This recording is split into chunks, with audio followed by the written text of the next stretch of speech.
ॐ भूर्भुवः स्वः तत्सवितुर्वरेण्यं भर्गो देवस्य धीमहि धियो यो नः प्रचोदयात्. ॐ शान्ति शान्ति शान्ति. Namaskar, my dear friends, in the series of Upanishads. This video I am giving on the Paingala Upanishad of Shukla Yajurveda.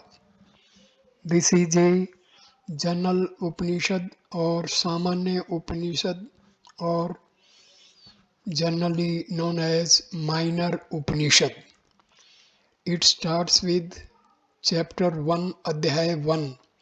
Om Paingala, having served under Yajnavalkya for 12 years, asked him to initiate him into the supreme mysteries of Kaivalya, to which Yajnavalkya replied thus: O gentle one, at first this universe was Sat, beingness only. It, Sat, is spoken of as Brahma, which is ever free from the trammels of matter, which is changeless, which is truth, wisdom, and bliss, and which is full, permanent, and one only without a second. In it was like a mirage in the desert, silver in mother of pearl, a person in the pillar or color, etc., in the crystals, Mula Prakriti, having in equal proportions the gunas, red, white, and black, and being beyond the power of speech. That which is reflected in it is Sakshi Chaitanya, lit, the witness consciousness. It Mula Prakriti, undergoing again change, becomes with the preponderance of sattva in it. Avarnas Shakti, named Avyakta, that which is reflected in it, Avyakta, is Isvara Chaitanya. He, Isvara, has Maya, under his control is omniscient, the original cause of creation, preservation, and dissolution, and the sand of this universe. He causes the universe, which was latent in him, to manifest itself through the bonds of karma of all creatures, like a painted canvas unfurled. Again, through the extinction of their karmas, he makes it disappear. In him alone is latent all the universe, wrapped up like a painted cloth. Then from the Supreme Avarna Shakti, dependent on or appertaining to Isvara, arose through the preponderance of Rajas, Vikshepa Shakti, called Mahat. That which is reflected in it is Hiranyagarbha Chaitanya, presiding as he does over Mahat.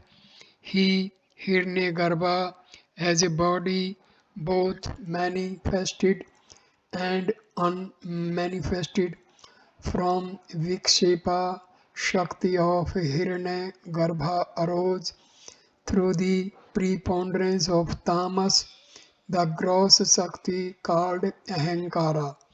That which is reflected in it is Virat Chaitanya. He, Virat, presiding over it, Ahankara, and possessing a manifested body, becomes Vishnu, the chief Purusha and protector of all gross bodies. From that Atma arose Akash, From Akash arose Vayu, from Vayu Agni, from Agni Apash, and from Apas Prithvi. Apas means water.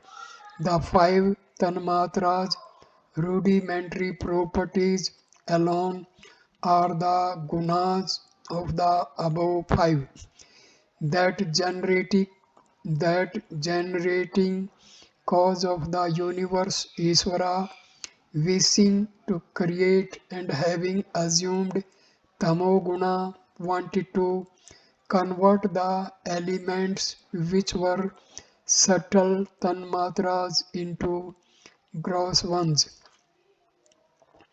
In order to create the universe, he divided into two parts each of those divisible elements, and having divided each moiety into four parts, made a fivefold mixture, each element having moiety of its own original element and one-fourth of a moiety of each of the other elements, and thus evolved out of the fivefold classified gross elements the many myriads of Brahmandas, Brahma's egg or macrocosm, the 14 worlds pertaining to each sphere, and the spherical gross bodies, microcosm fit for the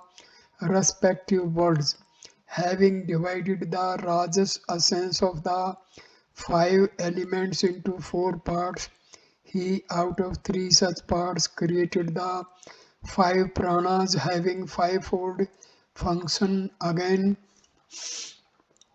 out of the remaining fourth part, he created karmendriyas, the organs of action, having divided their sattva essence into four parts.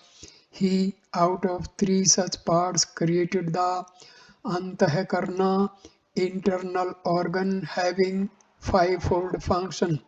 Out of the remaining fourth part of sattva essence, he created the Gyanendriyas, organs of sense. Out of the collective totality of sattva essence, he created the Devatas, deities ruling over the organs of sense and actions. Those Devatas he located in the spheres pertaining to them. They, through his orders, began to pervade the macrocosm. Through his orders, Virat, associated with Ahankara, created all the gross things. Through his orders, Hiranyagarbha protected the subtle things. Without him, they that were located in their spheres were unable to move or to do anything. Then he wished to infuse Chetna, life, into them, having pierced the Brahmanda, Brahma's egg or macrocosm, and Brahmandra's head for fontanelle in all the micro Brahmandras had fontanelle, the highest part of our body, in all the microcosmic heads.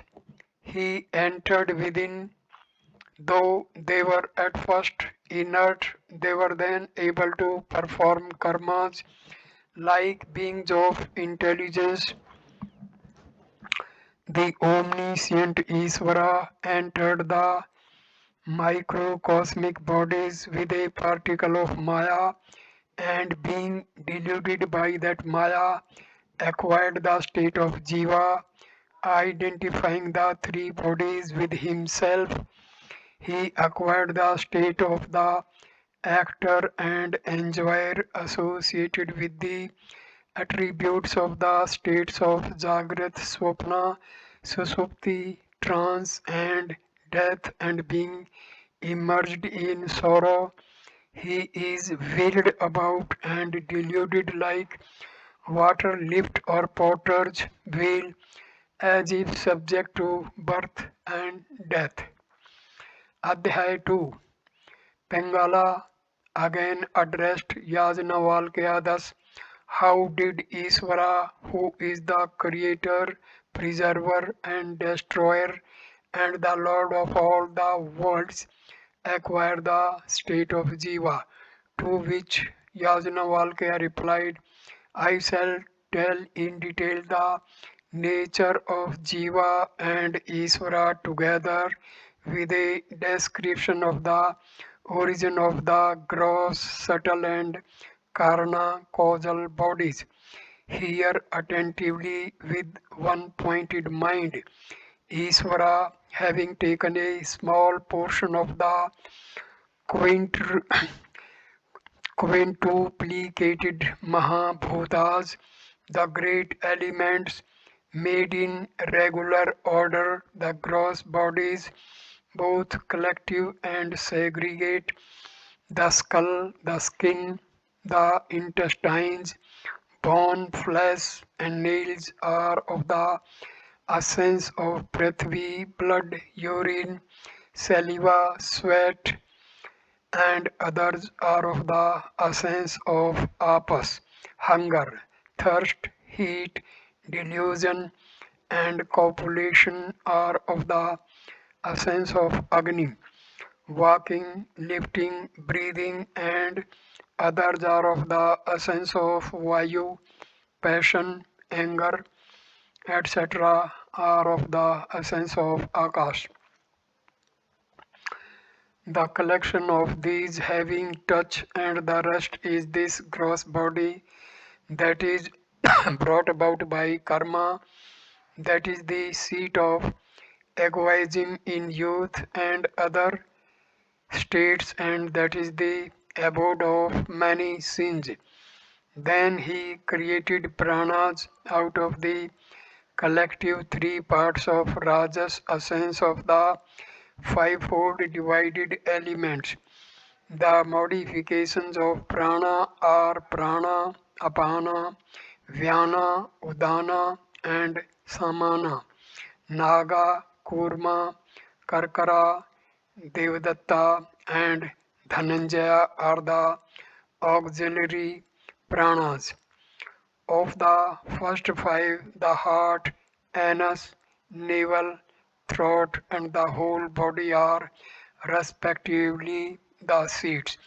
Then he created the karmendriyas out of the fourth part of the rajas guna of Akash, and the rest, the mouth, legs, hands, and the organs of secretion and excretion are the modifications. Talking, walking, lifting, excreting, and enjoying are their functions. Likewise, out of the collective three parts of Sattva essence, he created the Antahkarna, internal organ, Antahkarna, Manas, Buddhi, Chitta, and Ahankaras are the modifications.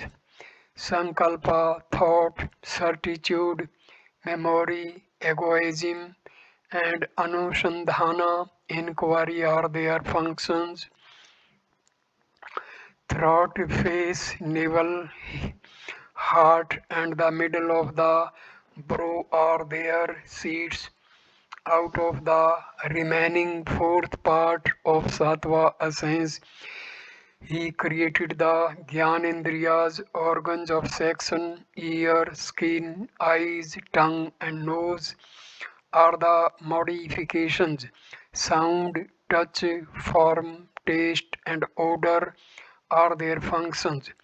Dik, the quarters, Vayu, Arka, the sun, Varuna, Aswini, Devas, Indra, Upendra, Mritu, the god of death, Prajapati, the moon, Vishnu, the four-faced Brahma, and Shambhu Shiva are the presiding deities of the organs. There are the five kosas, seats, which Annamaya, Pranamaya, Manomaya, Vijnanamaya, and Anandamaya. Annamaya seat is that which is created and developed out of the essence of food and is absorbed into the earth, which is of the form of food. It alone is the gross body. The pranas with the karmendriyas, organs of action, is the pranamaya sheath. Manas with the jnanendriyas, organs of sense, is the manomaya sheath. Buddhi with the jnanendriya is the vijnanamaya sheath. These three seats constitute the linga sarira or the subtle body, that which tends to the ajnana, ignorance of the reality of Atma, is the Anandmaya seat. This is the Karna body. Moreover, the five organs of sense, the five organs of action, the five pranas and others, the five akash and other elements, the four internal organs, avidya, passion, karma, and tamas, all these constitute this Taman of body, Virat, under the orders of Isvara, having entered this microcosm, microcosmic body, and having Buddhi as his vehicle, reaches the state of Vishwa. Then he goes by the several names of Vijnanatma, Chidabhasha, Vishwa, Vyavaharika, the one presiding over the waking gross body, and the one generated by karma. Sutratma, under the orders of Isvara, having entered the microcosmic subtle body and having Manas as his vehicle, reaches the Tejasa state.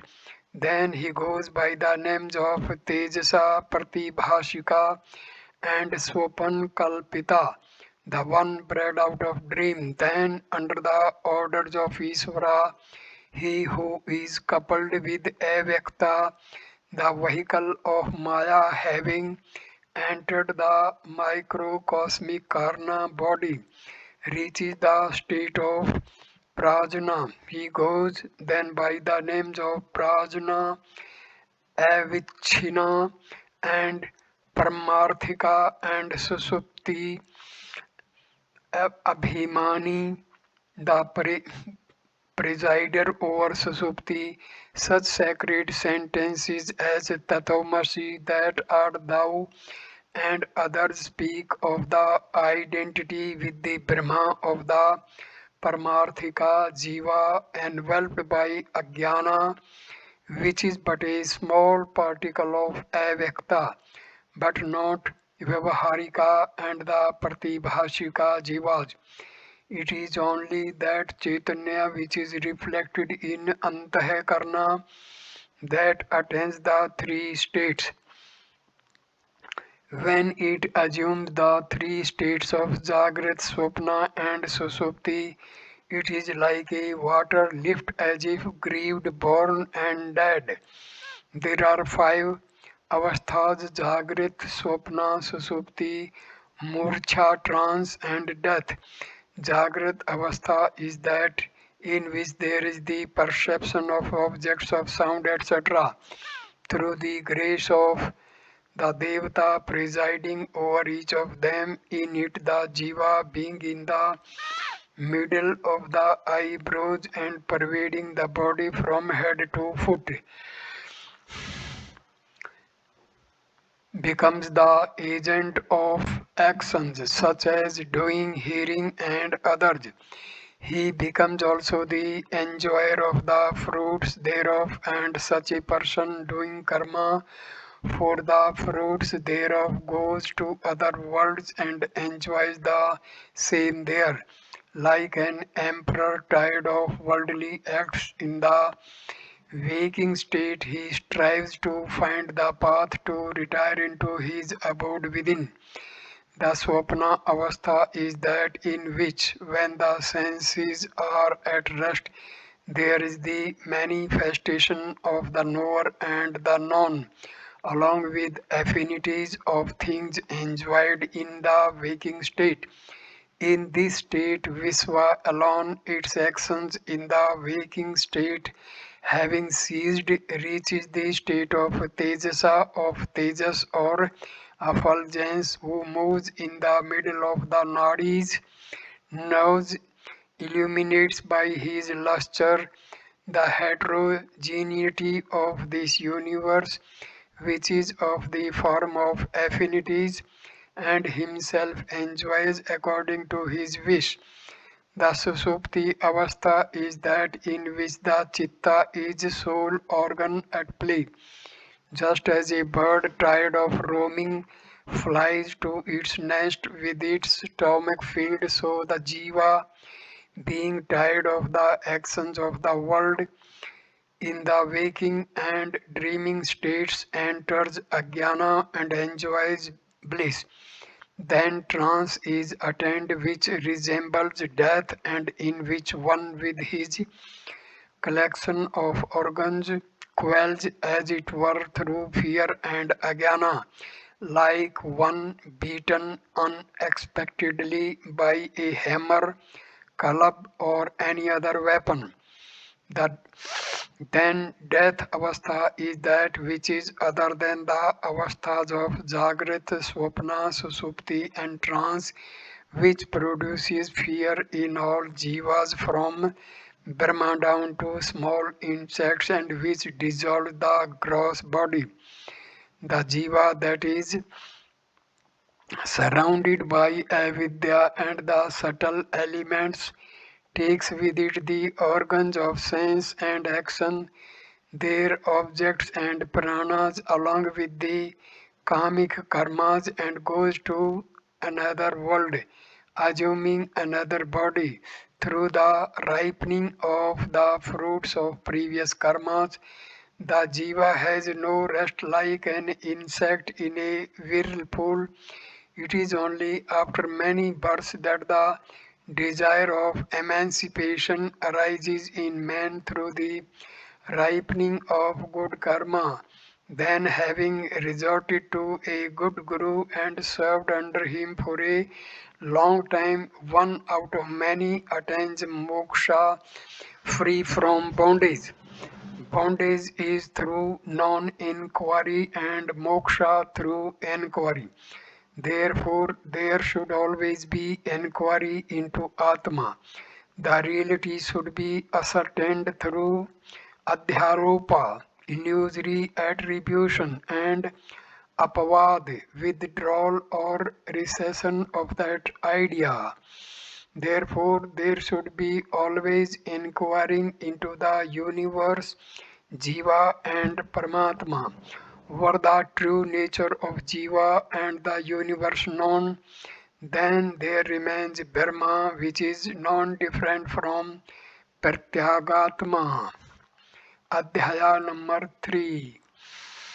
The Paingala asked Yajnavalkya to offer an exposition on the Mahavakyas, sacred sentences of the Vedas, to which Yajnavalkya replied, one should scrutinize the sacred sentences. Tattvamasi, that art thou, Tattvamdasi, thou art that, Tavam Brahmasmi, thou art Brahma, and Aham Brahmasmi, I am Brahma. The word Tat denotes the cause of the universe that is variegated beyond perception, has the characteristics of omniscience, has Maya his vehicle, and has the attributes of Satchitananda. It is who, it is he that is the basis of the notion. I, which has the differentiated knowledge produced by Antahakarna, and it is he that is denoted by the word Tvam, thou. That is the undifferentiated Brahma, which remains as the aim or meaning of the words Tat and Tvam after freeing itself from Maya and Avidya, which are respectively the vehicles of Paramatma and Jivatma. The inquiry into the real significance of the sentences Tatvamasi and Aham Brahmasmi forms what is called Sarvana, hearing, the first stage of inquiry. To inquire in solitude into the significance of Sarvana is Manana, the concentration of the mind with one pointedness upon that which should be sought after by Sarvana, and Manana is Nidhi Dhyasana. Samadhi is that state in which Chitta, having given up the conception of the difference of the meditator and the meditation, becomes of the form of the meditated like a lamp in a place without wind. Then arise the modifications pertaining to Atma. Such modifications cannot be known, but they can only be inferred through memory of the Samadhi state. The myriads of karmas committed in this beginningless cycle of rebirths are annihilated only through them. Through proficiency in practice, the current of nectarine always rains down in diverse ways. Therefore, those who know yoga call this Samadhi Dharma Megha cloud. Through these modifications of Atma, the collection of affinities is absorbed without any remainder whatever. When the accumulated good and bad karmas are wholly destroyed, these sentences Tatvamasi and Aham Brahmasmi, like the Myro Balan in the palm of the hand, bring him face to face with the ultimate reality, though it was before invisible. Then he becomes a Jivan Mukta. Isvara wished to produce non quintuplication or involution in the fivefold differentiated elements, having drawn into their cause Brahma's egg and its effect of words and mixed together the subtle organs of sense and action and the four internal organs and dissolved all things composed of the elements into their cause. The five elements he then caused Prithvi to merge into water, water into Agni, Agni into Vayu, and Vayu into Akas, Akas into Ahankara, Ahankara into Mahat, Mahat into Avyakta, and Avyakta into Purusha in regular order. Virat, Hiranyagarbha, and Isvara, being freed from the vehicle of Maya, are absorbed into Paramatma. This gross body, composed of the five differentiated elements and obtained through accumulated karma, is merged into its subtle state of non quintuplicated elements through the extinction of bad karma and increase of good karma, then attains its karna causal state and finally is absorbed into its cause which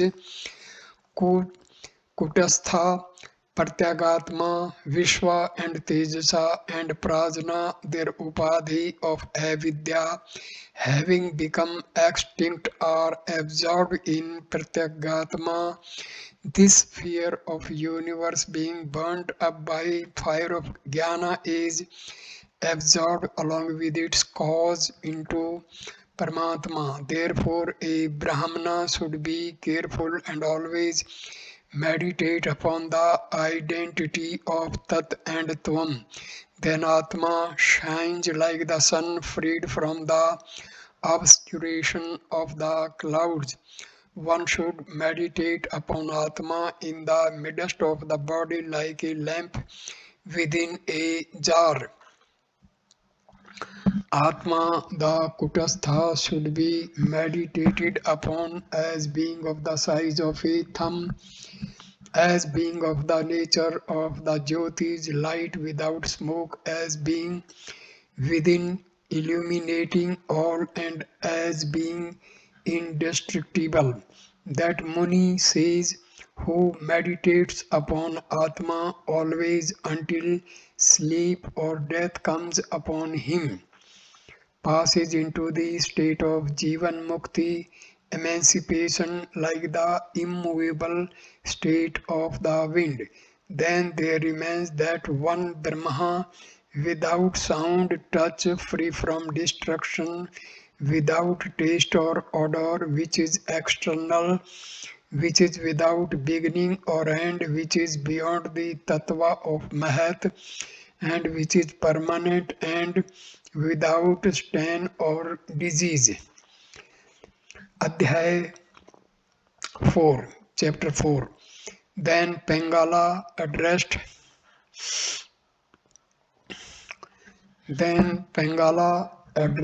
Yajnavalkya thus: to the wise, what is their karma and what is their state? To which Yajnavalkya replied, a lover of moksha, having humility and other possessions or virtues, enables 21 generations to cross to Atma. One, through his being a Brahmavit alone, enables 101 generations to cross. Know Atma to be the rider and the body as the chariot. Know also Buddhi as the charioteer and Manas as the reins. The wise say the organs are the horses, the objects are the roads through which the horses travel, and the hearts are the moving balloons. Maharishis say that Atma, then associated with the sense organs, and Manas is the enjoyer. Therefore, it is the actual Narayana alone that is established in the heart till his prarabdha karma is worn out. He exists in his body as in the cast of slough of a serpent, without any desire from the body. An emancipated person having such a body rose about like a moon, gladdening all with no settled place of abode. He gives up his body, whether in a sacred place or in a Chandala outcast house, without any distinction whatever, and attains salvation. Such a body, when seen by a person, should be offered as a sacrifice to dig the quarters or should be buried underground. It is only to Purusha the wise that sannyasa renunciation is ordained and not to others. In case of the death of an ascetic who is of the form or has attained the nature of Brahma, there is no pollution to be observed, neither the ceremonies of fire as burning the body, home, etc., nor the pinda balls of rice, nor ceremonies of water, nor the periodical ceremonies monthly and yearly. Just as a food once cooked is not again cooked, so a body once burnt by the fire of wisdom should not be burnt or exposed to fire again. To one whose body was burnt by the fire of wisdom, there is neither Shraddha, Shraddha required to be performed nor funeral ceremony, so long as there is the upadhi of non-wisdom in one, so long should he serve the Guru. He should conduct himself towards his Guru's wife and children as he does to his Guru. If being of a pure mind, of the nature of immaculate chit and resigned, and having the discrimination arising from the attainment of wisdom, I am he should concentrate his heart on Paramatma and obtain firm peace in his body. Then he becomes of the nature of Jyotis, void of manas and buddhi. Of what avail is milk to one content with the nectar? Of what avail are the Vedas to him who has known his Atma thus? For a yogi content with the nectar of wisdom, there is nothing more to be done. If he has to do anything, then he is not knower of Tattva. Pratyatma, though far or difficult of attainment, is not far. Though in the body he is devoid of it, since he is all pervading. After having purified the heart and contemplated on the one without disease, which Brahma, the cognizing of I as the supreme and the all is the highest bliss, like water mixed with water, milk with milk, and ghee with ghee, so Jivatma and Paramatma are without difference. When the body is rendered bright through wisdom, and the buddhi becomes of the partless one, when the wise man burns the bondage of karma through the fire of Brahmagana, then he becomes purified of the nature of the non-dual named Parameshwara, and the light like the stainless Akash, like water mixed with water, so Jiva Atma becomes upadhiless or freed from the bonds of matter. Atma is like Akash of an invisible form. Therefore, the inner Atma is invisible like Vayu, though he is within and without, he is the immovable Atma. Through the torch of wisdom, the internal Atma sees or knows. A wise man, in whatever place or manner he dies, is absorbed in that place like the all pervading Akash. It should be known that Atma is absorbed as truly as the Akash in the pot.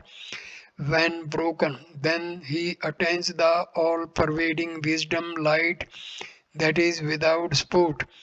Though man should perform tapas standing on one leg for a period of 1000 years, it will not in the least be equal to 1/16th part of Dhyana Yoga. One desirous of knowing what jnana, wisdom, and gaya, the object to be known, are, will not be able to attain his desired end, even though he may study the Shastras for 1000 years. That which is alone should be known as the indestructible.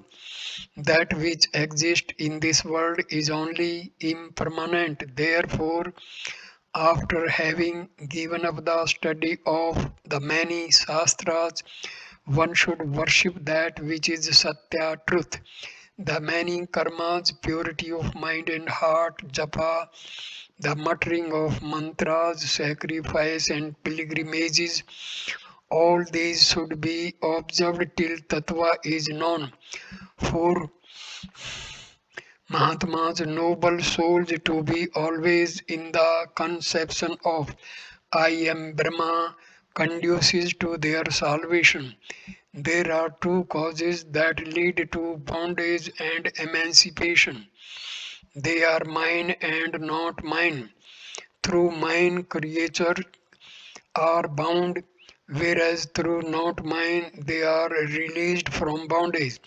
When the mind attains the state of unmani above manas, which when it is destroyed, then there is never the conception of duality. When the unmani state occurs, then is the supreme seat attained, after which enjoys salvation wherever it is. That which is equal to all is Brahma alone. One may attain the power to strike the Akash with his fist. He may appease his hunger by eating husk of grain, but never shall he attain emancipation which has not the self-cognition I am Brahma. Whoever recites this Upanishad becomes as immaculate as Agni.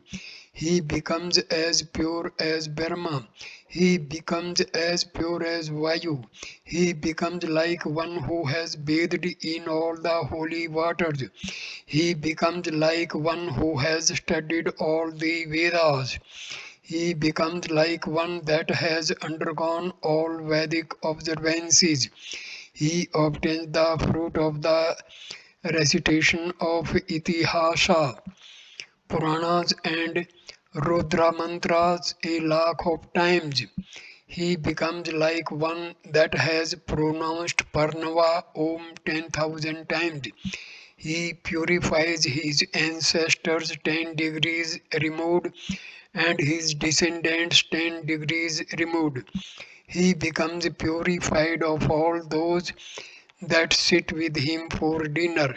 He becomes a greater personage. He becomes purified from the sins of the murder of a Brahman, the drinking of alcohol, theft of gold, and sexual cohabitation with Guru's wife, and from the sins of associating with those that commit such sins. Like the eye pervading the Akash, seeing without effort everything above, a wise man sees always the supreme seat of Vishnu. The Brahmanas who have always their spiritual eyes wide open praise and illuminate in diverse ways the supreme seat of Vishnu. Om, this Upanishad is truth. So here completes the Upanishad and this video is also completed. Thank you for watching this video. Namaskar my dear friend. Thank you.